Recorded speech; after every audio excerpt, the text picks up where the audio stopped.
Good morning, Judith. Good morning, Sonya. Welcome to the Coach's Cup. I'm Sonya Green, a life and confidence coach from SonyaGreenCoaching.com. And I am Judith Fender. I am one of the No BS weight loss coaches. I am a certified life coach and a certified weight loss coach with the No BS weight loss program. And you can search pmp411.com for more information. All right.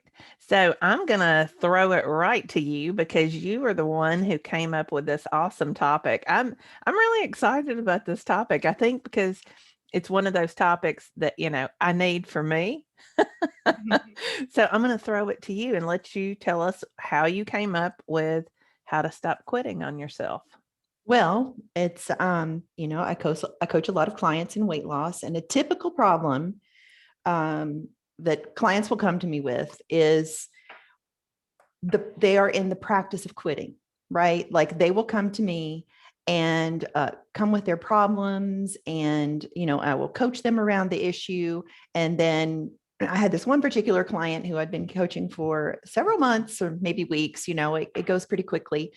And she said, oh, and but she kept going, and she says, and I've lost 13 kilos since I've been working with you. And I was like, and she was just telling me the facts. And I was like, what is going on here? So that just really brought full circle what I had seen with her. She had been in the practice of quitting on herself with previous diet experiences.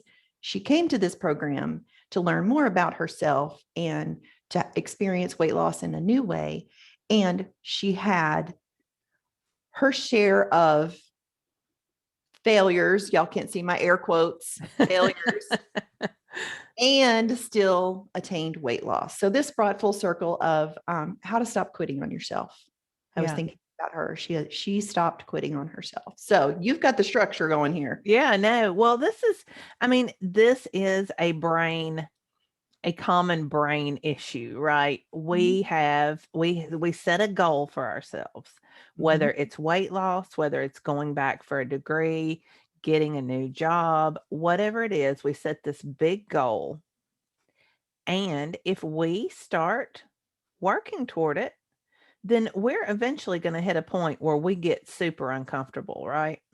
Yep. Whether we're faced with pizza when we had planned chicken, or whether we're faced with I got an interview, now I have to go interview with this very intimidating person. Whatever it is, eventually we're faced with a point where we are super uncomfortable. And why are we uncomfortable? Yeah. Tanya, why do we get uncomfortable?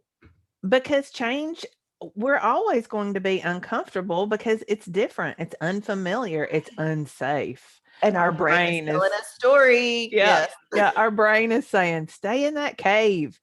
You love pizza. It feels so good to just eat that pizza. Or, your current job is not bad. And all those people, they're fine there. I don't need to go meet new people and work somewhere new. Yeah, you're raising children is easy. We don't emotionally eat over that. That's going to feel so much better in the moment than your long-term goal for weight loss. Like so many obstacles. Oh, and our brains, and this is the big point. So first, quitting in the moment, quitting at that point feels really good. For the moment. I was going to say for a hot moment. Yes, for a brief moment, quitting promises all the relief. But it's not going to get us to our really big long-term goal, which is the growth goal. That's the thing that's going to stretch us and make us just more evolved humans. Maybe not happier. People think that weight loss, that's a popular one. People think weight loss or a new job is going to make them happier. It may not. It all depends on what your thoughts are around it. But it's going to bring that discomfort. And if we quit, it's that immediate kind of relief. And that's where the problem, like, and so it's in the moment when you quit on yourself, and then it's after where the beat downs start, right? Where you're like, Yeah. okay, now I've quit on myself. What am I going to do? Why did I do this to myself? And you really get in. I knew I couldn't do it. More judgment calls, Am I right? telling too much of myself? Come on, Sonya, tell us some more. We don't have any personal experience to draw. No, none. This is just from clients that we've heard. Yeah. Right. But yeah, and so what we do is we think that there's some inherent trait in us that I was just born to not be able to lose weight, or I wasn't ever meant to be a high-powered CEO. That's just not who I am. Yeah, this is And so hard. This is yes. so hard. I'm so Yeah. confused. All those women who do this thing, whatever this thing is, they're just different than me. They have something that I don't have. It Oh yeah. Yeah, yeah, yeah. you know what they have that you don't have? Practice being uncomfortable. Mhm. Mhm. Listen to that. Listen to that because I want it to sink in. The only difference Mhm. is that they have practiced being uncomfortable and you have practiced quitting. You have practiced the habit That of quitting. yes. And whatever we practice, we get really good at. Very good.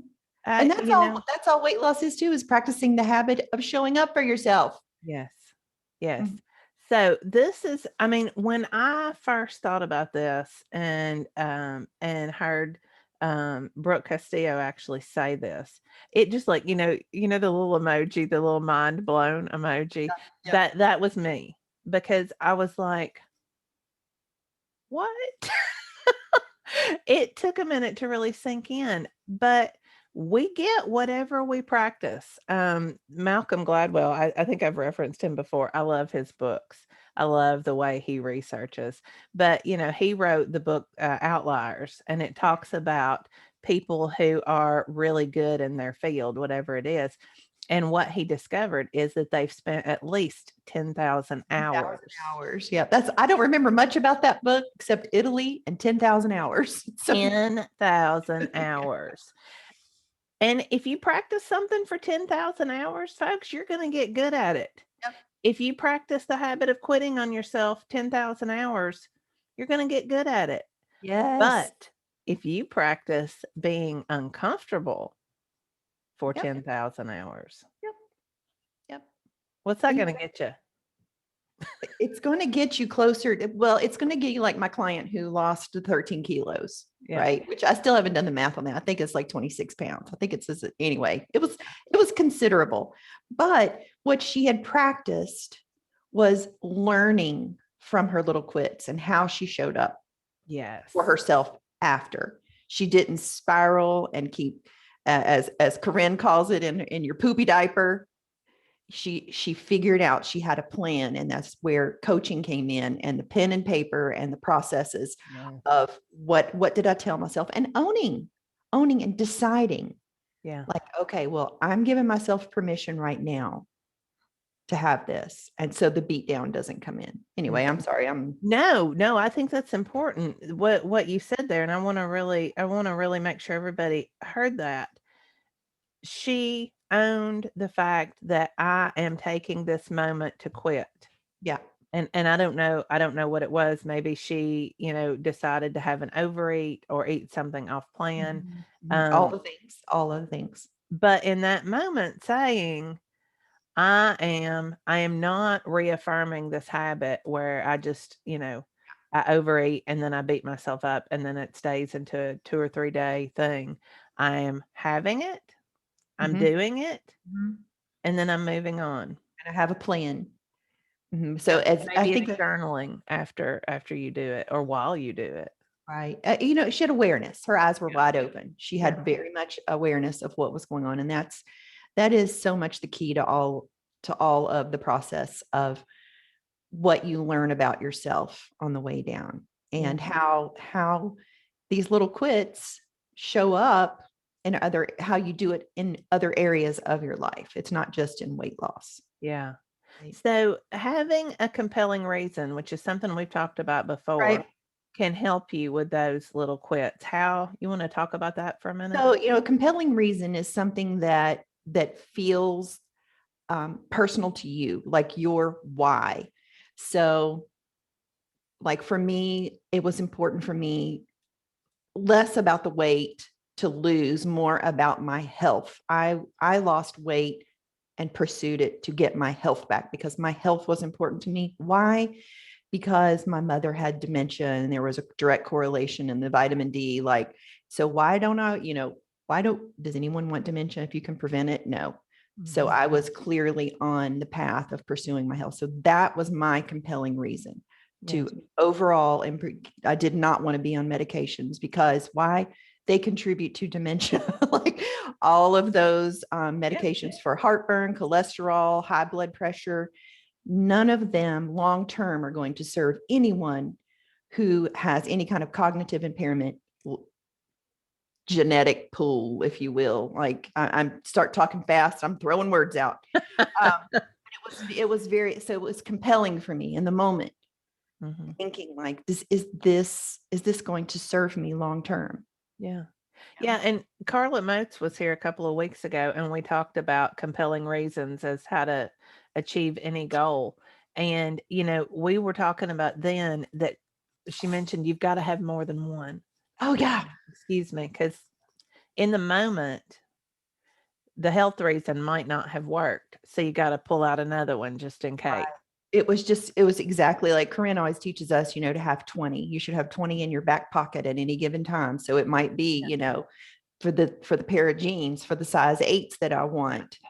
Yeah, this is not a moral imperative. It doesn't always have to be some noble goal.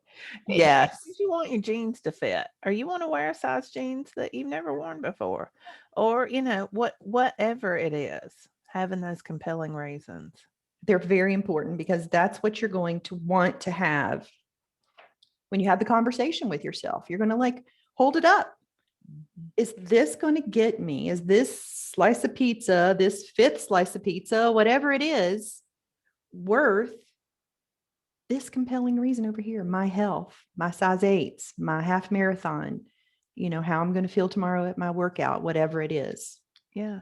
And And I decide. think it's also important to own the fact that, hey, if I decide, but and maybe that's because this is the way, I think about it, but if I decide in this moment that I am going to eat rather than honoring my plan, or I decide that I am not going to apply for this job or not go to this interview because it might be scary, then I need to own the fact that this is a quit, and I Mhm. am reinforcing that in my brain. Mhm. Not to beat myself up, Mhm.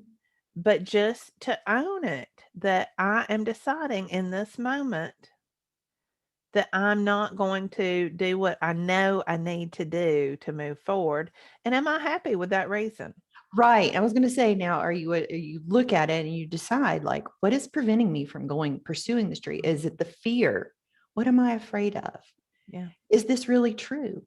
Can I, like breaking it down and asking yourself, Yeah. this going to serve me long term? Can I not try this? Yeah. So if you don't, like in the moment, if you don't honor whatever the plan was, if you decide to quit on yourself, then at the very least, Mhm. journal about it.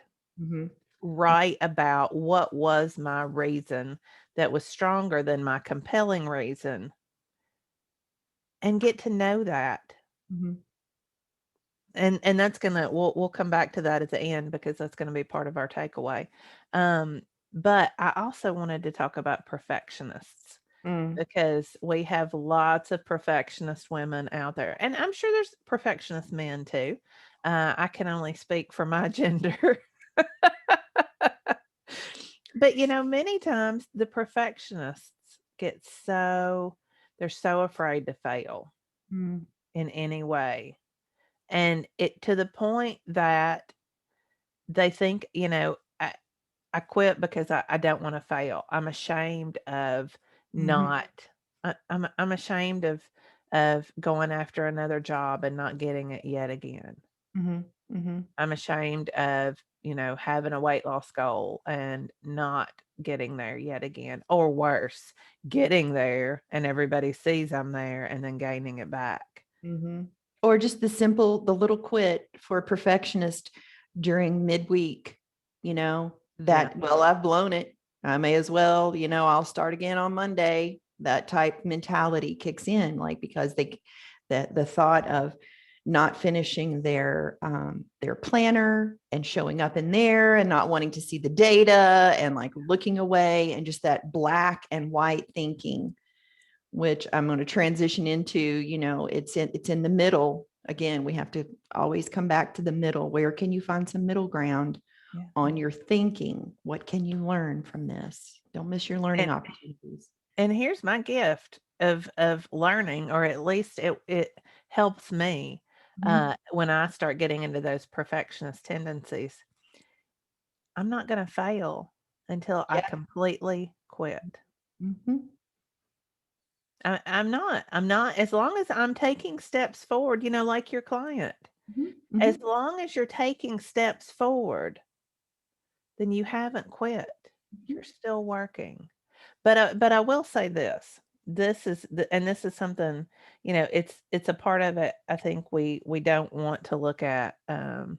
But if you quit on yourself and you keep practicing the habit of quitting on yourself, the longer you do that, the more likely you are to completely quit, Mhm. at which point you will fail. Mhm. Well, it's just, you will fail ultimately in the long run, right? Because you will never get to your goal. You will spend 40 years, and then you will, And you how know, much emotional energy? I well, let mean, me tell you, a ton. a A ton. ton. That's, I've said that before. The older I get, that's what it's all about for me. How can I not spend emotional energy on this? Mhm. And you will spend a ton because it will stay in your brain. It will spin like a tornado. Mhm. Mhm.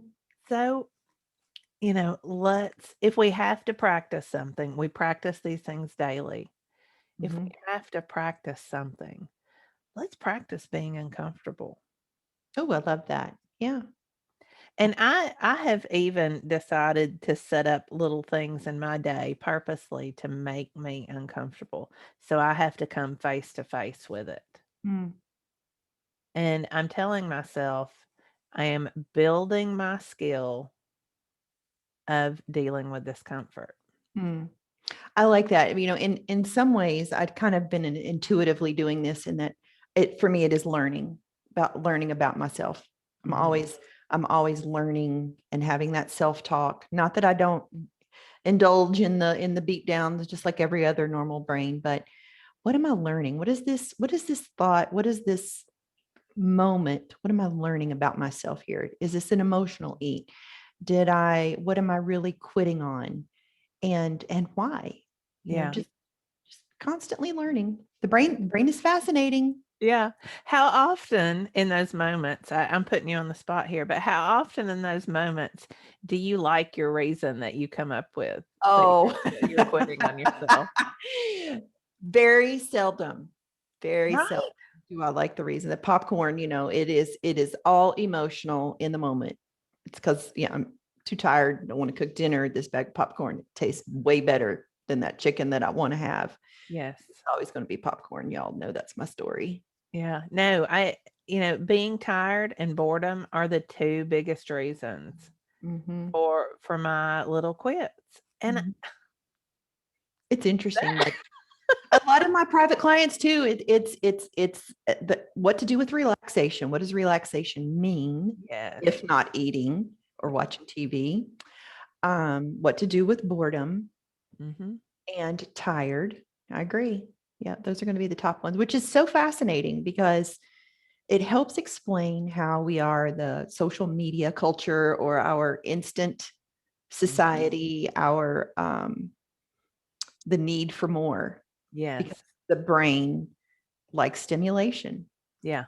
because Yeah. we don't really know what to do. We are so overstimulated that when we do have moments, like, what? Relax. I have nothing to do. What is that? What do I do with myself? Yeah. Yeah. People feel guilty about that, as well. So, so realize, I think the big takeaways for me are realize that quitting is just a habit that we've been practicing, and we can practice a new habit. A new habit that's going to be uncomfortable. It's always uncomfortable at first because, hey, nothing beats staying in our cave, nice and safe, watching Netflix, eating some popcorn, not having to deal with the outside world at all. That feels so nice and safe. It's not realistic. It's not what we want. Nobody wants to die and say, I've lived my life on my couch watching Netflix and it's been awesome. Right. And then I never met my weight loss goal or any other goal. I just gave in. Nobody wants to live that life. So be honest with yourself about it. And go ahead. No, go I ahead. was I think for me, like we didn't touch on this, but like expect and prepare that there will be conversations that are going to come up in your brain, and be prepared. Have a rebuttal for yourself. Think ahead when you commit to your goal. No, there will be some BS along the way. And ask yourself in the moment, is this getting me to my goal or not? Is this serving me? Give yourself permission with your eyes wide open if you choose, and get right back on. What did I learn? You're always learning. See yourself as the learner, people. And I think in that vein, the takeaway for their homework for this week is for you to get familiar with what quitting looks like for you, because there's usually a pattern. Well, no, I don't even think I need to qualify that with usually. There's always a pattern. Yeah. Oh, there's always a pattern. And you know what we did not do? The definition of quitting. Okay. Give it to us. So the definition is to stop or cease. So a big quit would be the conscious, intentional quit. And then there's a second definition where it's to stop trying or struggling and to accept defeat. And those are the little quits. That's when you hear that quote, we hear it often tossed around, like, trust your struggle. Yeah. And I thought of that, like, that's just what it is when we're struggling and you see these outside forces as part of the problem, like trusting that is going to get you to your goal. That is what you're working on overcoming, that habit you're trying to turn anew to. Yeah. Yeah. And the cliche is a diamond in the rough, that a diamond is formed with, all of this pressure and intensity. And then you have to polish it and, to make it beautiful before it's ever anything. And so we are going to go through that process. And yeah, when you have a compelling reason, have it ready. I know this afternoon on my way home, I'm going to be tempted to just, crawl into bed and not apply for that, not look for a new job, or I'm just going to want to stop at the pantry and eat. Whatever that is, prepare yourself. It's coming. If it's there every afternoon, it's going to be there this afternoon. How are you going to answer it? And learn what your process looks like so you can interrupt it and learn from it. Absolutely. All right. Anything else? I think we're good. Own it. Don't let it happen to you. All right. So if you are looking for a coach to coach you on these issues, you can find me at sonyagreencoaching.com. I am currently accepting new clients. Judith, I don't know if I think you're booked right now, but they can get on a waiting list. Yeah, I've got quite the waiting list, which is amazing. But again, you can find me, pnp411.com would be a great place to start. And again, I'm one of the coaches for the No BS weight loss program. And you can find Corinne, Losing 100 Pounds with Corinne Crabtree on the iTunes. All right. We'll see you next week, folks. Bye.